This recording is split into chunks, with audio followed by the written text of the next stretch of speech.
Kalau kalian pergi kembali di waktu seratusan tahun sebelumnya atau lebih, kalian mungkin bakal melihat banyak orang melakukan kerjaan yang sudah nggak ada lagi sekarang. Karena kebanyakan rumah nggak punya kulkas dulu, tukang susu mengantarkan produk susu ke depan pintu rumah tiap hari.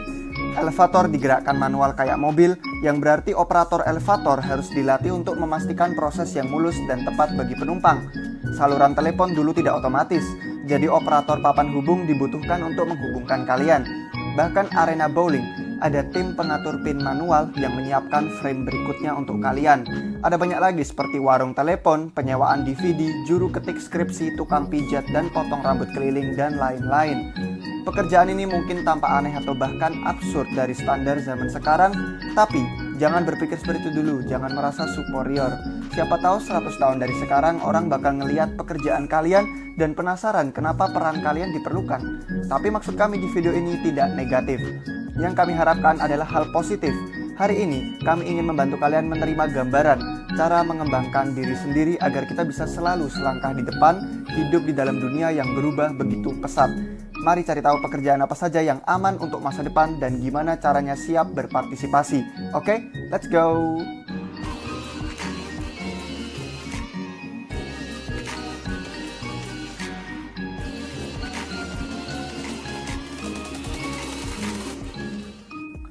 Ketakutan atas pengangguran karena teknologi bukan hal baru.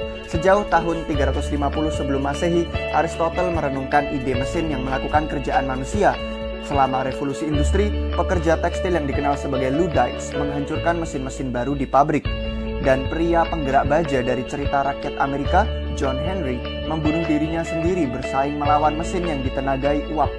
Pada tahun 1930, ekonom yang terkenal John Maynard Keynes mengambil pandangan yang lebih optimis tentang masalah ini, memprediksikan bahwa otomasi dan teknologi akan segera memungkinkan orang bekerja hanya 15 jam per minggu. Kalau benar gitu enak dah. Tentu saja, hari ini kita tahu Keynes dan Luddites tidak benar keduanya. Teknologi telah menjadikan kita jauh lebih produktif, tapi kelihatannya masih banyak kerjaan yang perlu dilakukan. Sebagian besar ekonom setuju bahwa teknologi tidak benar-benar menyingkirkan lapangan pekerja, melainkan mengubahnya. Bahwa sejumlah tugas yang sekarang tiada lebih cenderung digantikan dengan yang baru-baru.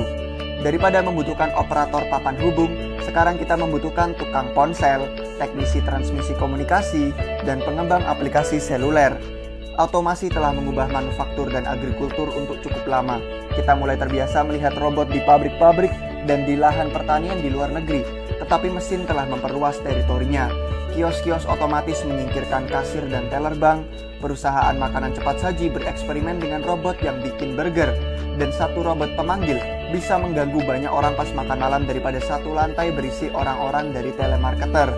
Berkat kemajuan dalam kecerdasan artifisial, kendaraan yang bisa menyetir sendiri dengan cepat menjadi kenyataan, menaruh risiko pada siapapun yang bekerja di balik kemudi taksi, truk, atau bus.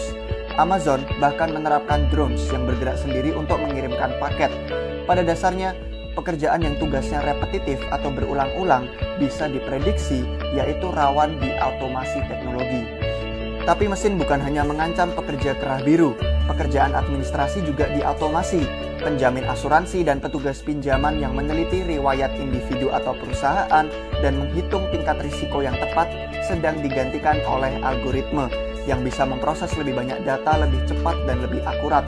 Agen pembeli yang menjaga stok merchandise dan alat perusahaan diungguli oleh komputer yang bisa memesan, melacak, dan mengirim tagihan dengan volume lebih tinggi. Dan pengacara dengan akses basis data online yang lebih luas kurang butuh lagi yang namanya paralegal dan sekretaris.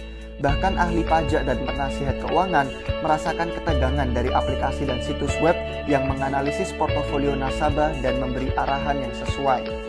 Oke, ini semua jadi menakutkan. Terus, pekerjaan apa yang tidak diancam oleh kemajuan teknologi yang tanpa ampun? Well, bisa dibilang tidak ada pekerjaan yang aman selamanya. Tapi kalau kalian setidaknya ingin bersiap ke masa depan, kalian bisa berfokus pada industri yang baru dan berkembang. Karir di dalam bidang genetika, desain video game, dan pemasaran media sosial. Ketiga itu telah mengalami pertumbuhan kuat dalam tahun-tahun terakhir.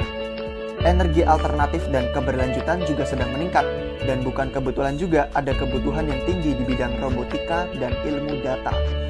Bidang lain yang tampak aman sejauh ini adalah seni. Beberapa perusahaan perangkat lunak canggih mengembangkan AI yang bisa menulis puisi, menggambar lukisan, membuat musik, bahkan mendesain fashion. Dan sementara mereka tampak menakjubkan dari sudut teknologi, tiada dari mereka yang bisa mendekati persaingan seniman asli hasil manusia.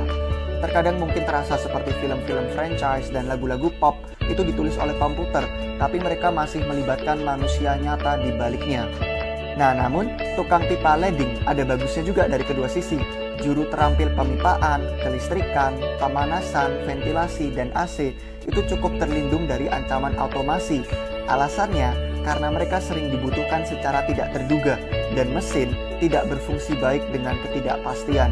Juru terampil seperti mereka dibutuhkan ke rumah-rumah dan bisnis yang acak, diminta untuk mengenali dan memperbaiki masalah yang tidak terprediksi sebelumnya. Robot masih butuh waktu lama sebelum mereka mampu menyamai fleksibilitas juru terampil. Tetapi mungkin pekerjaan yang paling aman hingga masa depan adalah yang mengandalkan interaksi antar pribadi.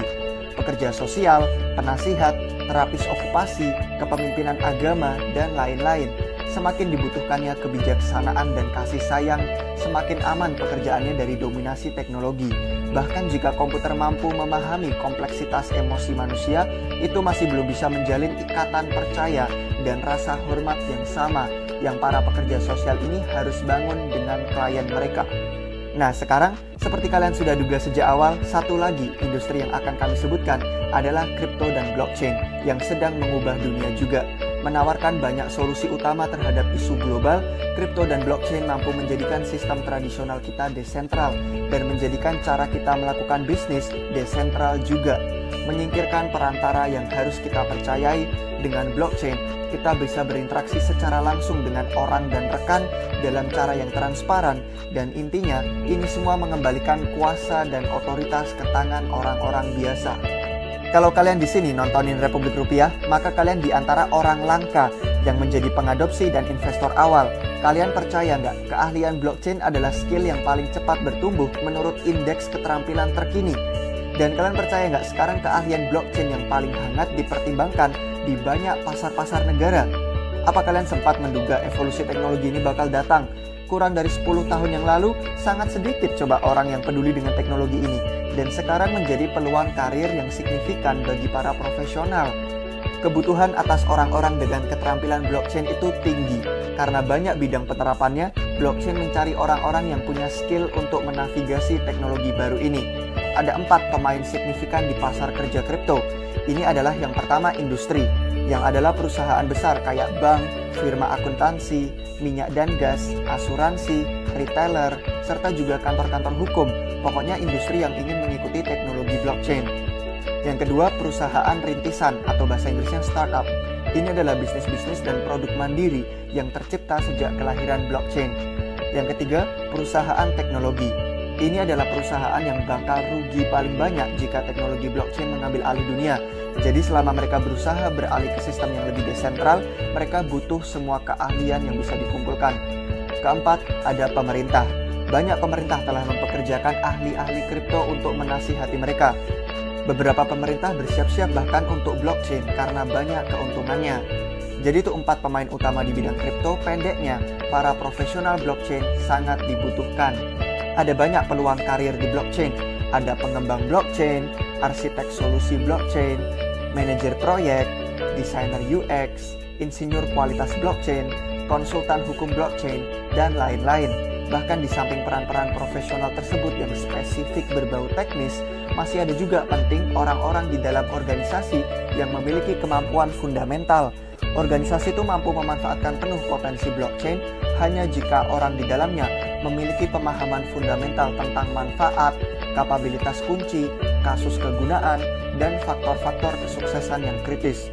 Jadi kita bisa lihat bahkan ada lebih banyak peran yang terhubung dan berguna sebagai potensi peluang karir di industri blockchain, seperti akuntan, hubungan masyarakat, pemasar, jurnalis kripto, manajer, makelar atau pialang kripto, analis, penasihat ICO, dan banyak lagi. Pokoknya secara umum, bisa dibilang bahkan industri kripto dan blockchain membuka hampir setiap kemungkinan peluang kerja yang ada di luar sana. mulai dari bidang manajemen ada, pemasaran ada, komunitas ada, desain juga, dan masih banyak peran-peran industri lain. Pesan kami guys, jika kalian ingin berhasil dalam karir yang berhubungan dengan kripto dan blockchain, mulailah dari sekarang. Jadilah fleksibel, cobalah menyambut hal-hal baru, belajarlah untuk beradaptasi dengan inovasi, dan selalu tingkatkan diri kalian sendiri dengan keterampilan baru. Kalian perlu jadi fleksibel karena karir di industri ini hadir dalam banyak bentuk. Nah, tapi ya kalian bisa begitu kalau tentu saja sangat suka dengan kripto dan blockchain. Kesimpulan untuk video hari ini, selama teknologi blockchain terus berkembang, demikian juga peluang profesionalnya.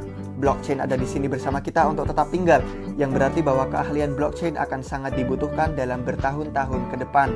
Jadi entah kalian seorang yang fasih teknologi atau bukan, sebuah karir di blockchain adalah peluang yang baru dan menarik yang layak dijelajahi. Baik manusia maupun komputer, tidak ada yang sempurna dalam memprediksi masa depan. Jadi guys, informasi di video hari ini jangan dianggap kami ini 100% benar dan akan terjadi. Tapi ada satu hal yang pasti, teknologi itu terus bergerak, terus berkembang, dan tidak banyak yang bisa kita lakukan untuk menghentikannya. Kalian mungkin berpikir punya pekerjaan yang canggih sekarang, tapi begitu pula rasanya operator elevator dulu berpikir. Hal terbaik yang bisa kalian lakukan untuk melindungi diri sendiri adalah dengan perhatian pada inovasi-inovasi dalam bidang kalian, dan bersiaplah mempelajari skill-skill baru. Pekerjaan kalian mungkin akan diambil alih robot suatu hari nanti, tapi kan masih ada harus yang merancang robot itu, membangun robot, memprogramnya, dan memelihara, serta mengawasinya. Jadi bukan berarti pekerjaan kalian akan berkurang atau hilang, hanya saja bentuknya dialihkan ke bentuk lain yang lebih relevan. Orang yang sudah siap di bidang inovatif itu ada dalam posisi yang lebih baik untuk beradaptasi ke model pekerjaan baru tersebut, ketika model yang lama sudah mulai sirna. Apa kalian tahu karir dan industri yang ingin kalian dalami? Beritahu kami di kolom komentar di bawah. Silakan kalian komen kalau ada bidang yang mungkin kami kelewatan sebutkan, dan apa kalian setuju dengan daftar yang sudah kami buat. Terima kasih guys sudah menonton sampai akhir, dan sampai jumpa di waktu yang berikutnya. Cheers!